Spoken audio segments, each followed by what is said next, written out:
భీమవరం సభలో మాజీ సిఐడి అధికారి పివి సునీల్ కుమార్ వ్యాఖ్యలపై AP deputy speaker Raghurama Krishnamraju counter ఇచ్చారు. 4000 ఎస్సీ ఎస్టీ కేసుల్లో ఛార్జ్షీట్లు వేయించానని చెప్పడంపై రఘురామ విమర్శించారు.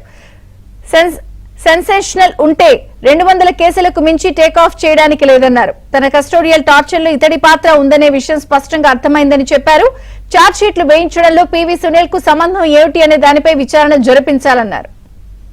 నా కస్టోడియల్ టార్చర్ కేసులో నేను చెప్పా, ముఖ్యమంత్రి గారు ఎన్నో సమావేశాల్లో చెప్పారు కస్టోడియల్ టార్చర్ జరిగిందని.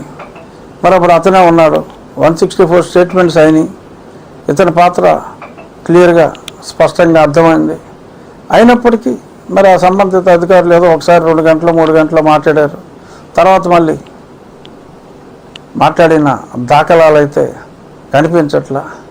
ఇప్పుడు అతనికి సంబంధం లేని ఇష్యూలో 4000 ఛార్జ్షీట్లు పెట్టించానని చెప్పి ఇంతగా బరితెగించి ఒక అధికారి ఇలా మాట్లాడుతూ ఉంటే మరి గుట్లప్పగించి చూడటం I don't think it comes under good governance.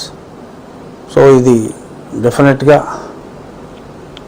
ప్రభుత్వం దృష్టికి ఈ పర్టికులర్ స్టేట్మెంట్ అనేది వాళ్ళు తీసుకొని దీని మీద ఎంక్వైరీ కండక్ట్ అండ్ ఎంక్వైరీ